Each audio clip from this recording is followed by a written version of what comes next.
The Membership Engagement Task Force that was formed back when our interim minister, Karen Gustafson, was here, has solicited the views of many of our members, old and new, and done research with other UU churches, and has discovered and developed a list of ideas that seem appropriate for our congregation.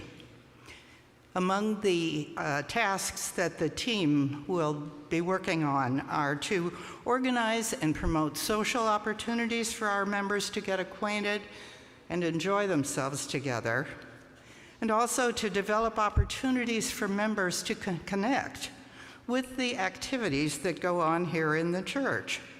Sometimes it's been difficult for folks to make that connection. We're hoping that now that won't be the case anymore. And then their task will be to evaluate whether these efforts work out well. We have some folks in mind that we think will be good at this work, but we also want to interest all of you in thinking about whether this is a place that you might want to put your energies in the church to work on these efforts. I will be in the coffee area back there during the kinship hour to talk with any of you who would like to learn more about it.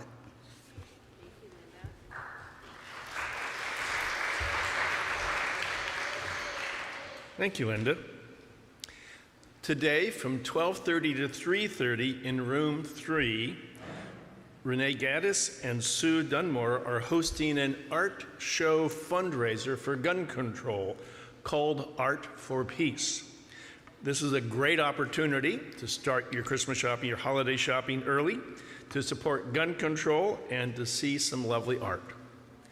The Serendipity Auction Team is amazed at the creative and generous donations so far. Check out the catalog on the auction website from the UCE homepage. Join us for fun, all ages celebration party on Saturday, November 12th, with dinner and entertainment. If you're a new member, this is a wonderful way to get to know our community better. And no connection between this thing and that. We need more volunteers. So come to the auction table after service if you have questions, want to volunteer, or need any ideas for donations.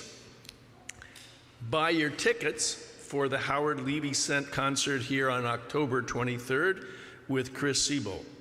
Go to the website and follow the link or scan the QR code on the poster or flyer in the lobby. The Immigrant Solidarity Team is encouraging individual members to donate to the Refugee One Winter Clothing Drive. Dates to drop off are next Friday and Saturday. Please give the Refugee One website or social justice and member pages for more information. Today is the last Sunday to pick up postcards in the back of the sanctuary for our Get Out the Vote initiative. If you're joining us online, hi, and would like some postcards, please contact Carol Laughlin. And finally, today at noon is a pro-choice rally, march, and post-rally at Raymond Park, just 5 blocks away. There will be motivating speeches and entertainment, and a march to Mason Park, 1600 Church, I think, where we can commit to supporting various pro-choice organizations. Those with disabilities will have front row seating and return transportation if needed. And now, let us settle into our shared time of reflection, inspiration, and celebration. As we begin our worship service, those joining us online are invited to gather your chalice as we join in beloved community. Welcome to worship.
The Unitarian Church of Evanston resides on the traditional homeland of the Council of Three Fires, the Ojibwe, Odawa, and Potawatomi nations. In 1829, this land was recorded as being transferred from the local Potawatomi community, who had no choice but to sell their land to the U.S. government before being forcefully removed west of the Mississippi. This land was then sold to white settlers. The Chicagoland area is now home to one of the largest and most diverse urban Native communities in the U.S. The acknowledgement of this land's history is one small effort toward building long-term solidarity with contemporary indigenous communities.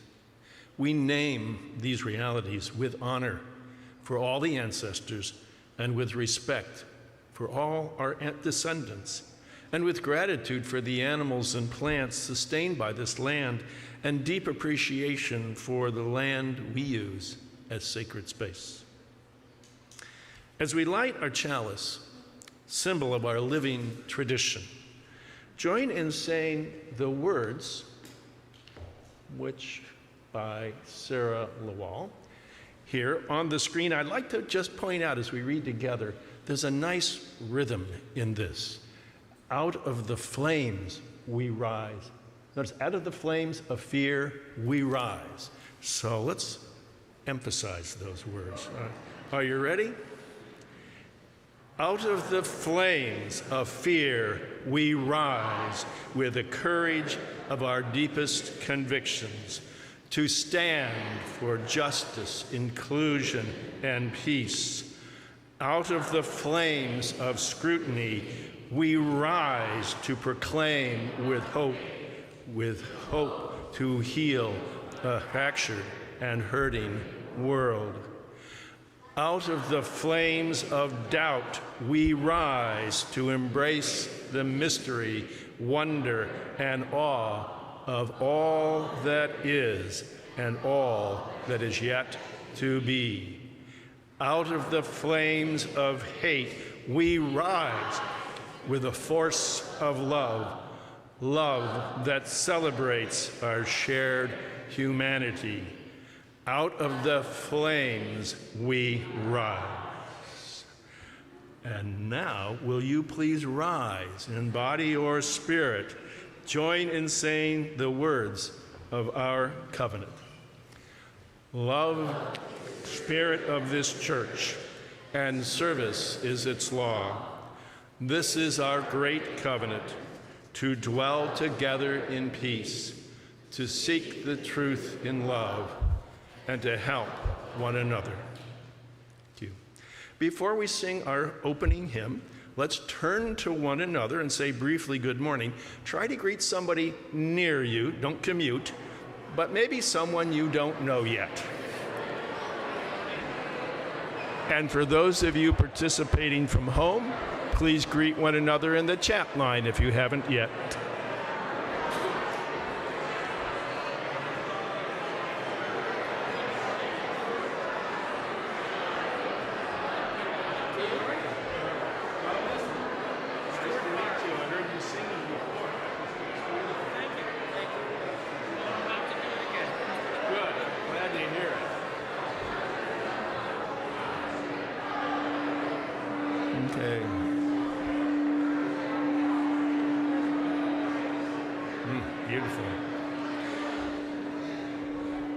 Please remain uplifted as we join in singing hymn number 1012, When I'm Frightened, verses 1 and 3.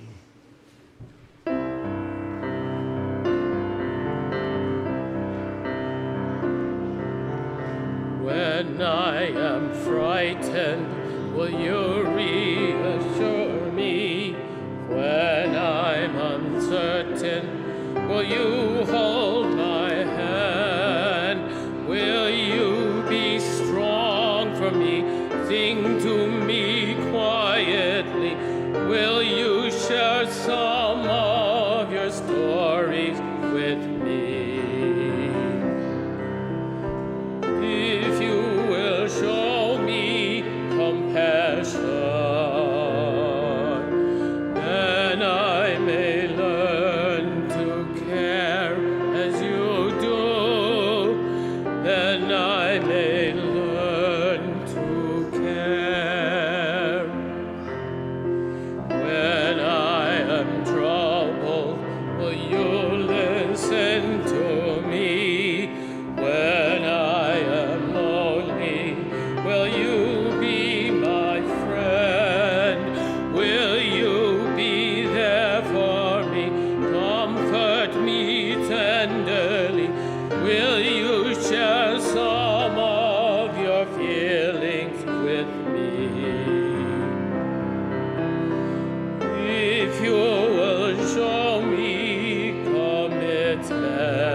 Well, good morning.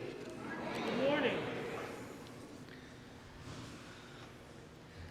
Today's time for all ages is Strength in Unity, which comes from a book called Ancient Stories for Modern Times. And this story originated in India, but has many versions, so you may recognize it with a slightly different ending. A dark cloud of worry spread through the forest.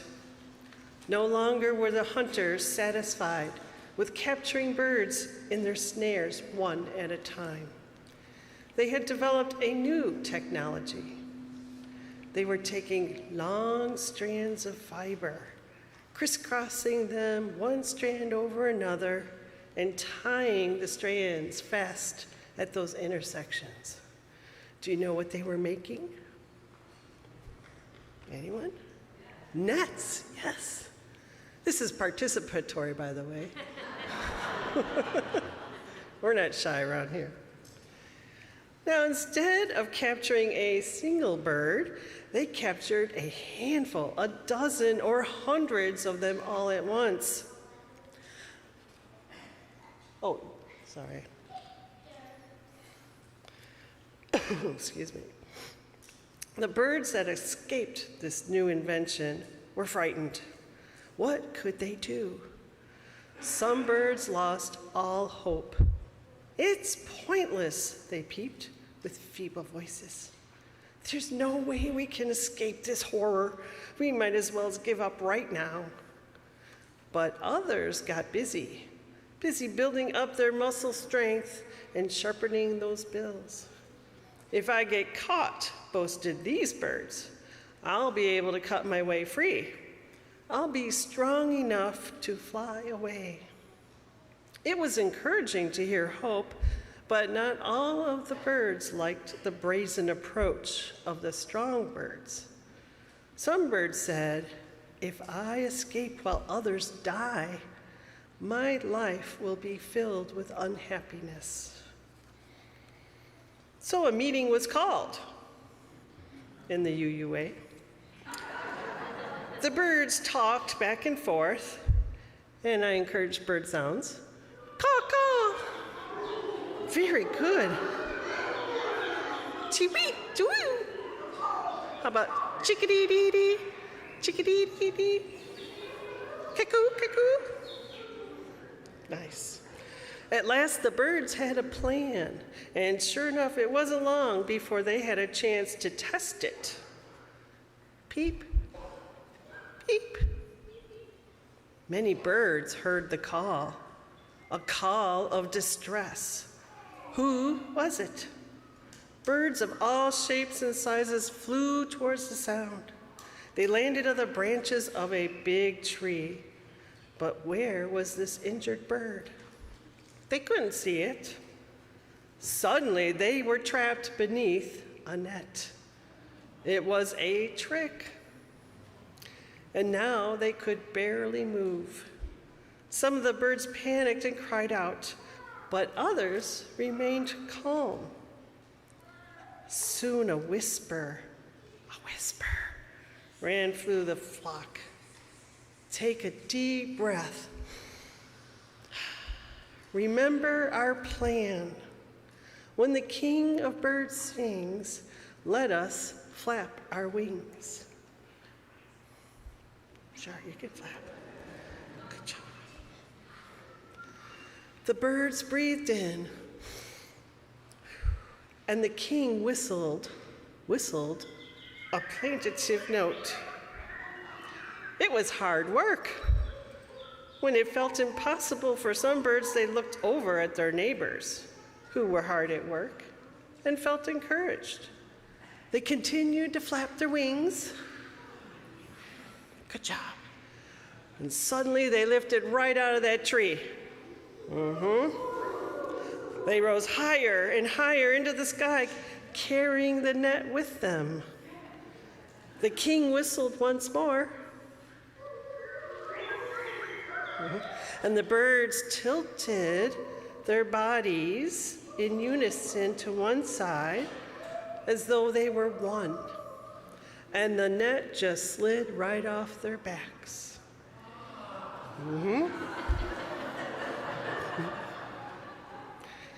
After that, a new melody could be heard in the forest. There's strength in unity. There's strength in unity. And that is the story of how the birds met their worst fears. It is a story of how we can meet ours. The end.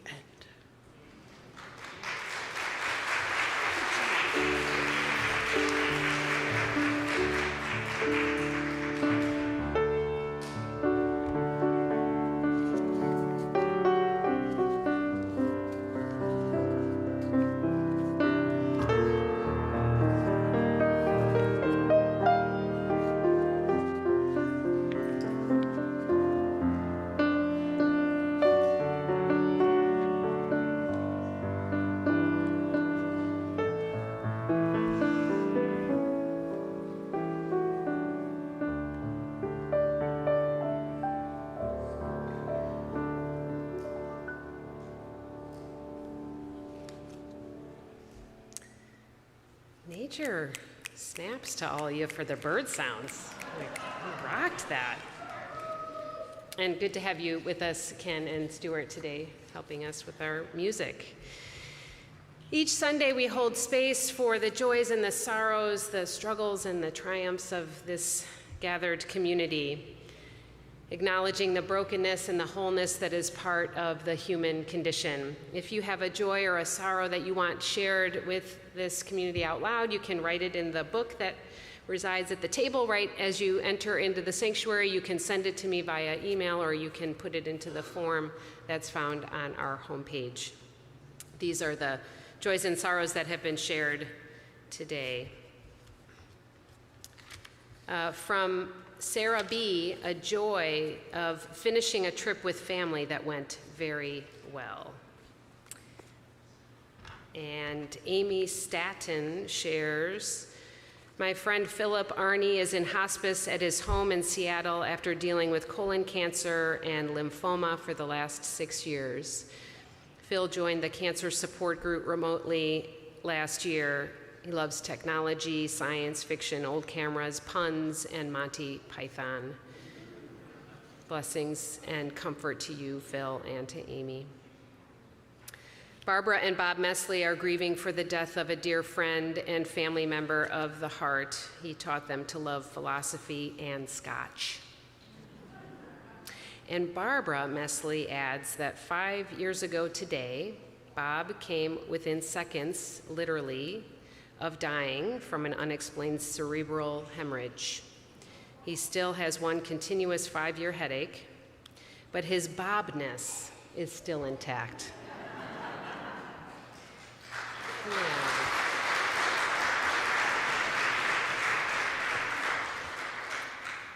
And thanks from Barbara for my support during those hard days, and my pleasure.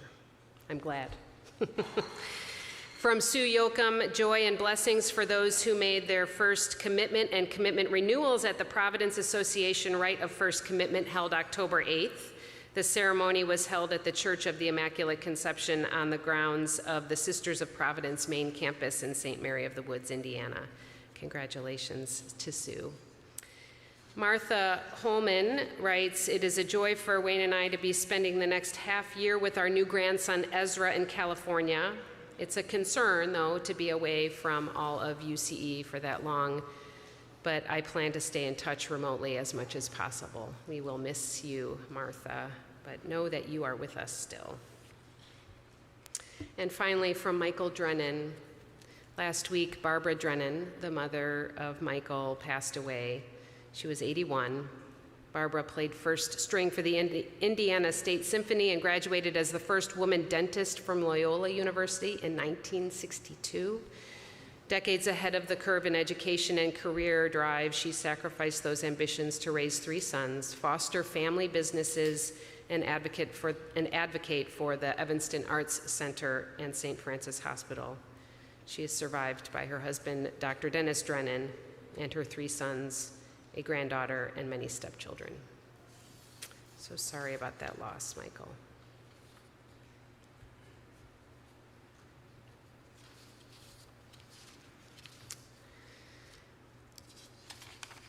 This sacred space for our tender offerings is part of the practice of beloved community. Together we expand our celebrations and we lessen the burden of our grief. I want to invite anybody who would like to come forward now to light a candle for a joy or a sorrow that's on your heart to do so now. And if you would like a candle brought to you, please raise your hand and we will bring one to you.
Let us say together, for these joys we give our thanks, for these sorrows we give our love. Please join me in the spirit of prayer and meditation.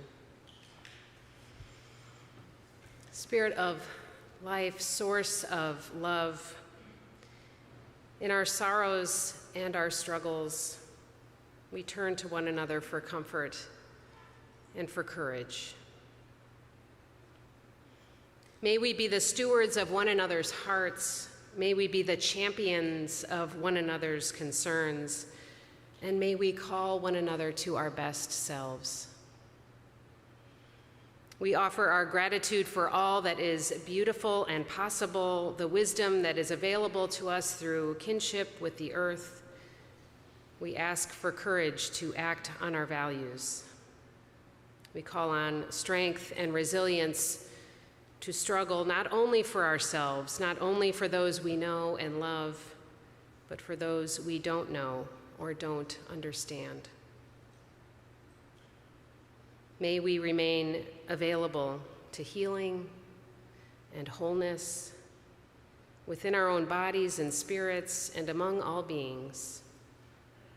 May we know true peace. May we be loving co-creators and companions to all that is part of the circle and cycles of life. Amen. And we invite now our young people, kindergarten through 6th grade, to head to their faith formation time with their adult leaders as we sing our responsive hymn, number 95, There Is More Love Somewhere.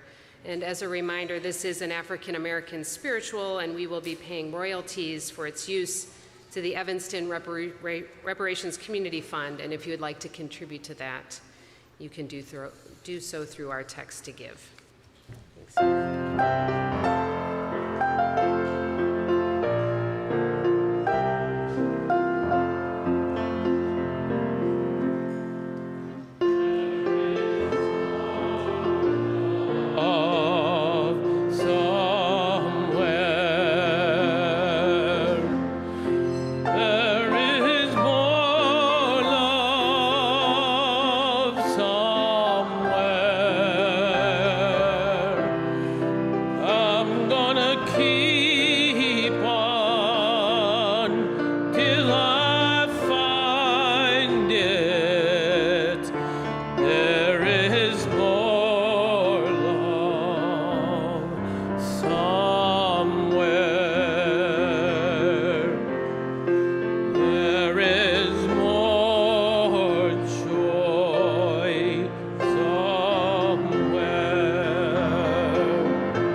As we say in our covenant each Sunday, service is our law.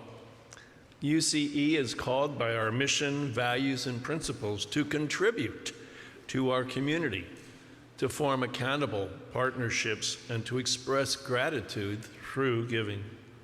Today's offering will be shared with UUPMI, whose mission is equipping Unitarian Universalists in Illinois to transform institutions and support people harmed by the prison industrial complex. If you're joining us from home or in the building, you may text to give, mail in a check, or give from our website. If you do write a check, please indicate in the memo line if your check is for the shared offering, pledge, capital campaign, or some other giving. If you are in the sanctuary, the ushers will pass the collection plate. Ushers, please come forward.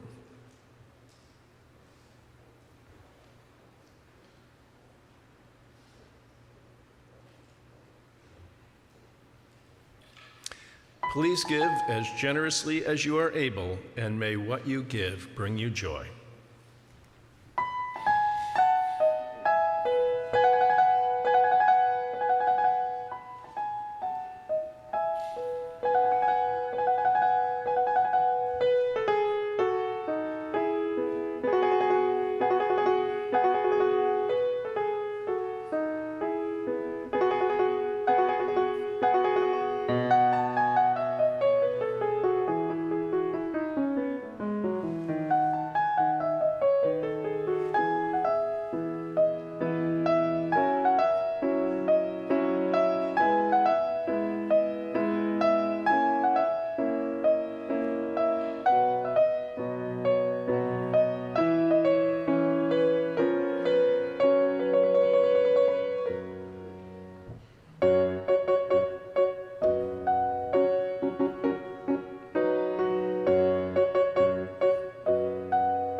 Thank you, Ken. That was beautiful.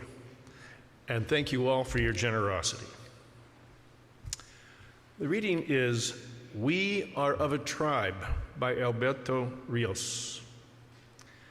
We plant seeds in the ground and dreams in the sky, hoping that someday the roots of one will meet the upstretched limbs of the other. It has not happened yet. We share the sky, all of us, the whole world. Together, we are a tribe of eyes looking upward, even as we stand on uncertain ground.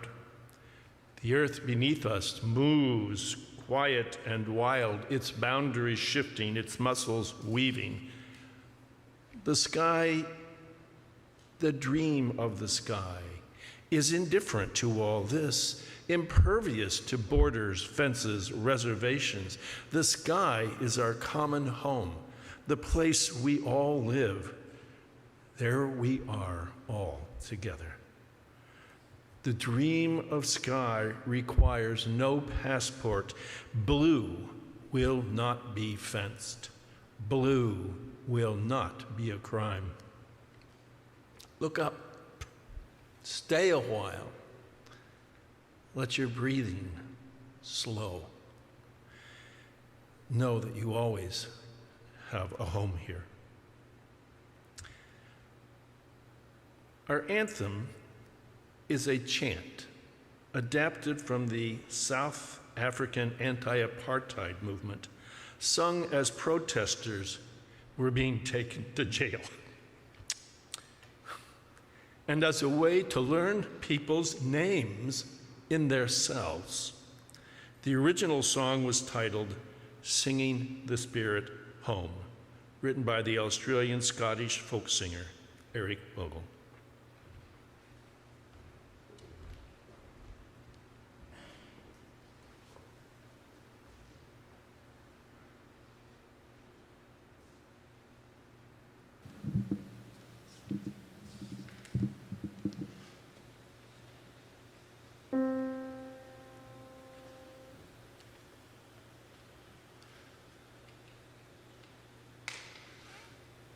Courage,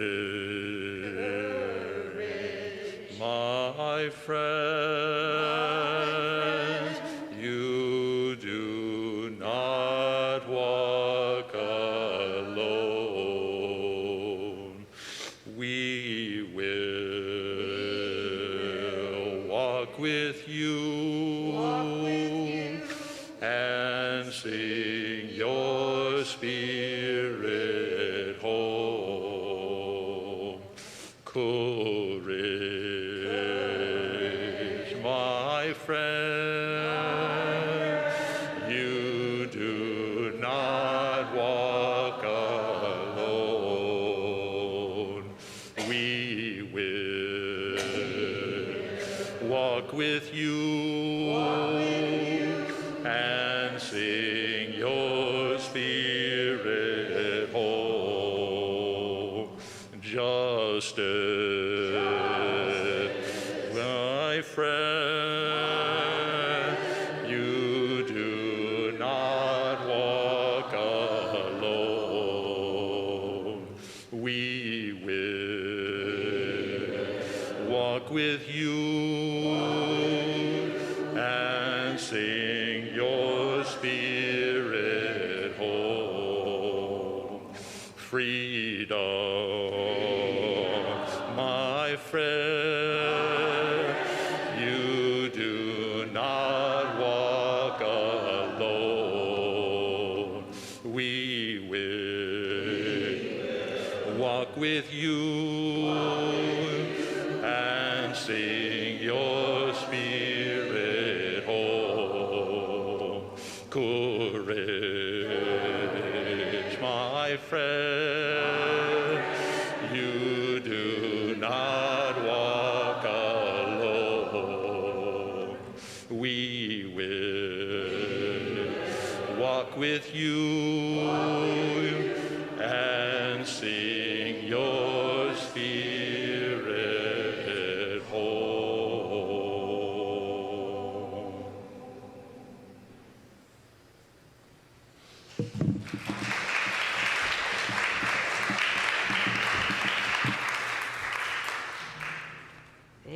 Thank you, Quartet.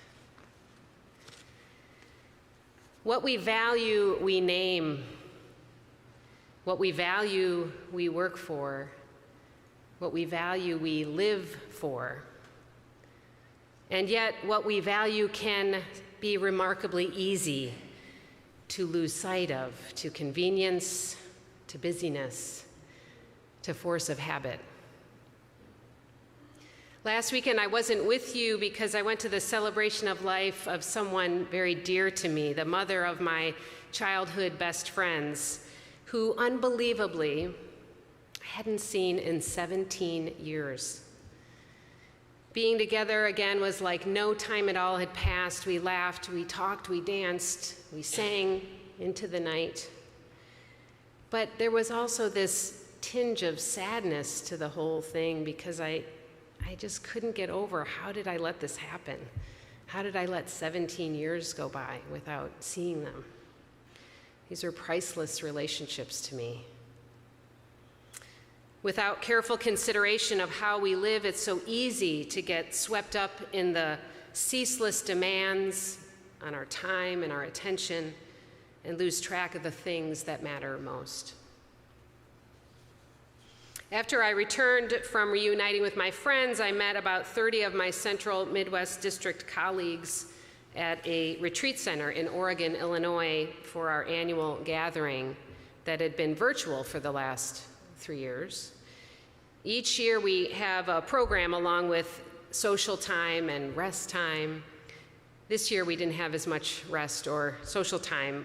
We invited members of the International, and I am saying that with intention, International Indigenous Initiative for Transformative Collaboration, or INITC. They led us in creating collaborative agreements about what we would do with our time, how we would be together, and what it means to establish safety with one another. We entered into the space without any predetermined agendas, which is, let me tell you, really hard for Unitarian Universalist ministers. But we carried on. Our leader for the week, Johnny, is an educator, interfaith coordinator working with original peoples and communities all over the world, including the Oseti-Sakowin camp near Standing Rock. He reminded us again and again that in each moment there are available to us infinite possibilities for transformation. We began each day with a prayer circle out in the grass, passing the blessing of sage around the circle. Each person could offer their prayer, or if they wish, they could simply say, "All my relations." This is the Lakota way of naming and honoring our connection to all things and to all life. All my relations. I've been repeating those words to myself, processing the events of the last week when I'm walking, when I'm just going about my day, looking at a leaf, hearing the sound of a chickadee, feeling the wind or even a mosquito biting me. All my relations. On Friday morning, after I returned home, I was walking my dogs before the sun was fully up, and I noticed this odd shape in the grass to my left, sort of a vase-like shape. When it turned its head, I saw a long, straight beak, and I realized it was some kind of a heron. It might have been a green heron squatting and still in this neighbor's lawn. It was so weird. It looked like it was minding something. I heard a faint peeping sound coming from the bushes where it stood, and I wondered if it was a mother heron that had watched its baby fall from the sky into the neighbor's hedge and was wondering what to do. I don't know. I could have stood there all day to try to figure it out, but I had to move on. The dogs hadn't noticed it yet, and I didn't want them to frighten the heron, which was already pretty distressed. But the whole way home, I thought to myself, all my relations. What an unexpected gift it was to meet the heron that morning, and what a gift it was to reunite with my friends. What a gift it would be if we greeted each being, each encounter this way, as an unexpected gift. It is easy to miss all our relations, to overlook the possibilities, to forget our relatedness, our connectedness to each other and to all things. And so we gather in community to take the time to consider what we value, what inspires us to keep striving to honor what we value, and how we are in relationship with one another and all things as we do so. During the ministers' gathering this week, we also spent time reflecting on the shape of the spiral. The spiral appears throughout nature and mathematics, Spirals have been carved into and preserved in stone by original peoples for thousands and thousands of years. What is it in this shape that is so compelling, so powerful, and what wisdom can we draw from it? The spiral speaks of ever-expanding and contracting energy. In contrast, systems and structures of dominance and colonization are linear and hierarchical. Think of the average organizational chart, or the charts that you've seen in civics class showing the branches of government, all boxes stacked over each other with hard lines between and over. Nothing in the natural world is like this. All life moves in cycles and circles and spirals. Traveling a spiral, imagine walking a spiral inward. It necessitates encountering the other as equal, not with dominance. Traveling the spiral path is an inward and outward dance of contracting and expanding, of breathing in and breathing out, of building the beloved community. It is an ever-expanding spiral dance of looking within and reaching out, encountering one another as relations, co-creating the vision together as we go. Last month in worship, I introduced the Article 2 Study Commission, and the 4 areas the commission is focused on are shared values, the inspirations of our faith, the purpose of the Unitarian Universalist Association, and our covenants. As a refresher, Article 2 is the section of the Unitarian Universalist Association bylaws, speaking of, hierarchical structures. No, I'm just kidding.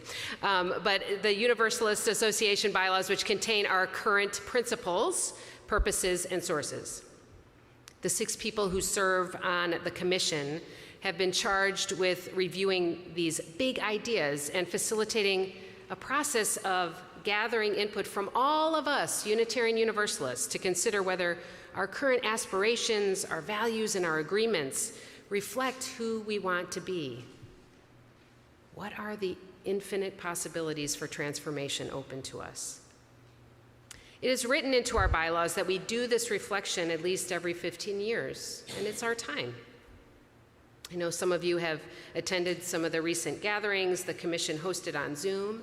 Thank you for doing that. And here at UCE, our denominational affairs team will be hosting 6 small group sessions, 1 per month, starting November 16th, to explore the questions and considerations of the Article 2 Commission. So check the newsletter for that and sign up if you're able to join in that conversation. We reflect on our values as a wider movement of Unitarian Universalists, and we reflect on our values as a congregation. It is a spiral dance of relatedness and consideration of who we are, what we care most about, and how we want to be together.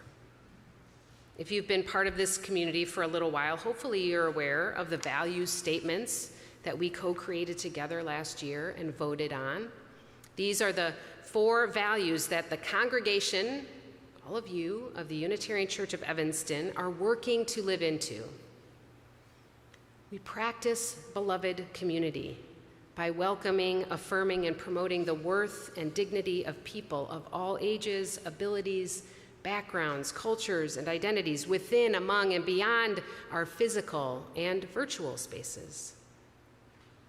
We support the spiritual growth and well-being of our congregational community, cultivating gratitude, joy, curiosity, wonder, and an openness to personal and relational transformation as we strive to build a better world. We commit to anti-racism and anti-oppression with honesty, humility, and accountability.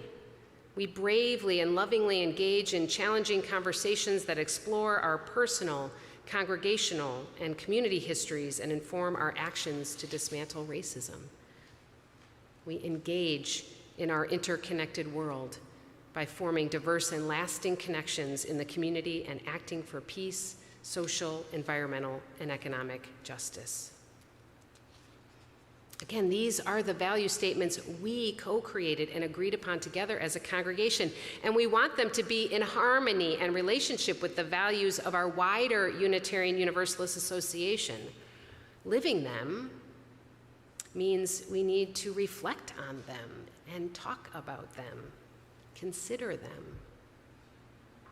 And because this is a big task and it can be overwhelming, I want us to focus just on the first value statement right now, the one about practicing beloved community. The Committee on Shared Ministry and I recently put out a short questionnaire, you might have seen it, to gather feedback from all of you about how we're doing with this value statement. We wanted to know in what ways you might experience beloved community here at UCE and how you and the teams that you serve help build the beloved community. There were about 50 people who answered the questions, and most of you who answered thought we collectively were doing pretty well with this, that we're at least on the path toward building beloved community.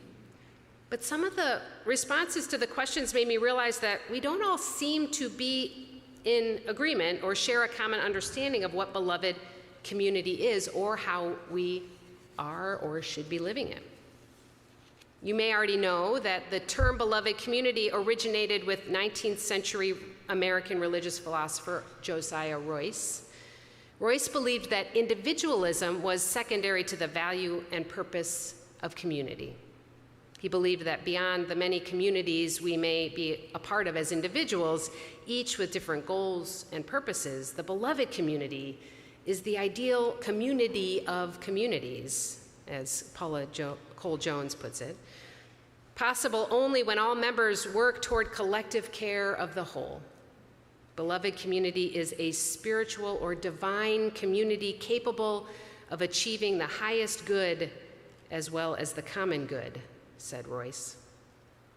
Reverend Dr. Martin Luther King Jr., a student of Royce, amplified the philosophy of beloved community, preaching about it as the outcome of nonviolence. Reverend Dr. Otis Moss III, in a recent address, said beloved community is one where, quote, those on the margins find space in the center, and those in the center release civic real estate to make room for those on the margins. Alex Capitan, in the first session of the 6-part Trans Inclusion in Congregation series that we're offering right now, says, quote, beloved community is not an enclave. A congregation is not a beloved community because there can be no separate beloved community. There is only the beloved community. Alex goes on to say that beloved community is not homogeneous. It does not presume commonality. It is like-hearted rather than like-minded and is not devoid of conflict. Beloved community isn't easy. I want to be clear that when we claim the practice of beloved community as one of our values, it is not simply a place where we will arrive, but something that we will continue to work hard toward in each moment.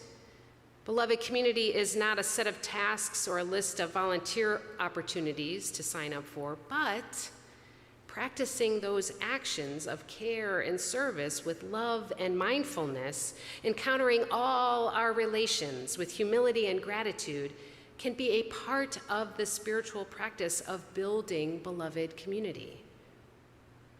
Beloved community is built in the countless ways we care for each other and our world, those who are already a part of this community, those who are newly discovering our congregation, and those we haven't yet met.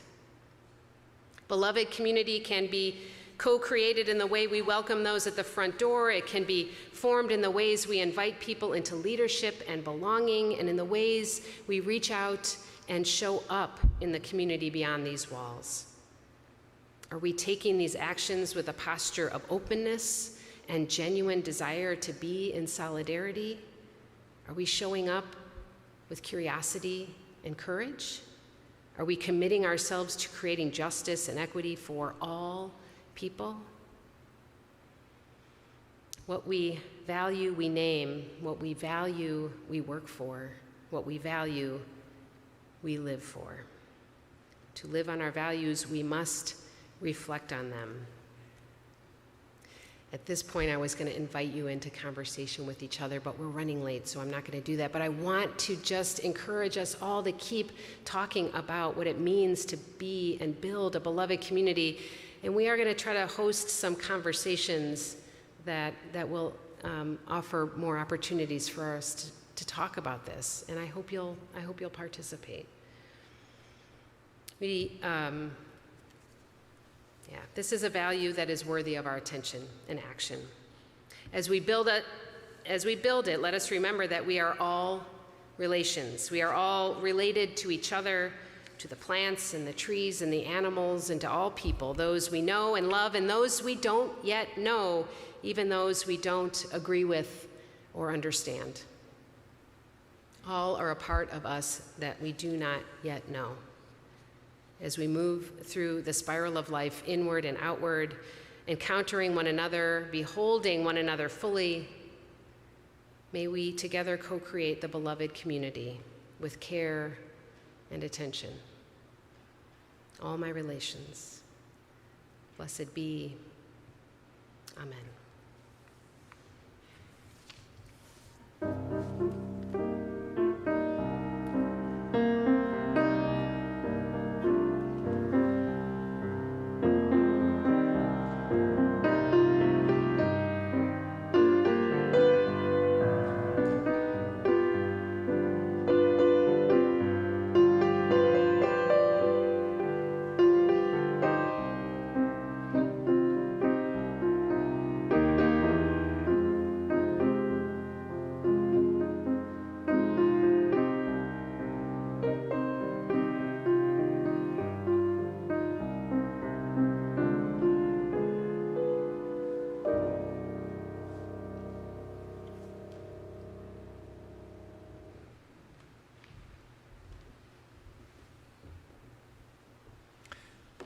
As we extinguish the chalice, please join in saying the words on the screen by the Reverend Elizabeth C.L. Jones. We extinguish this flame, but not the light of truth, the warmth of community, or the fire of commitment. These we carry in our hearts until we are together in spirit. Please rise in body or spirit and join in singing our closing hymn, number 108.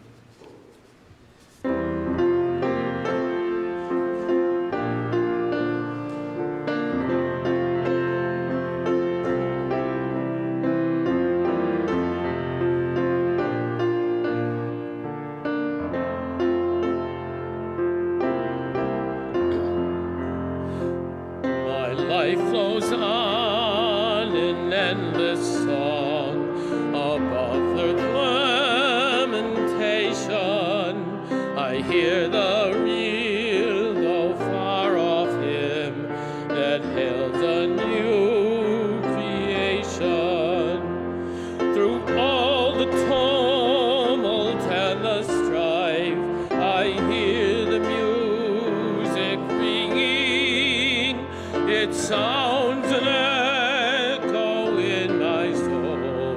How can I keep from singing? What though the tempest round me roars? I bell the truth, it liveth. But though the darkness round me close, songs in the night it's given. No storm can shake my inmost calm, while to that rock I'm clinging. Though south befalls in heaven and earth, how can I keep from singing? When tyrants tremble as they hear the bells of freedom ringing, when friends rejoice both far and near, how can I keep from singing? So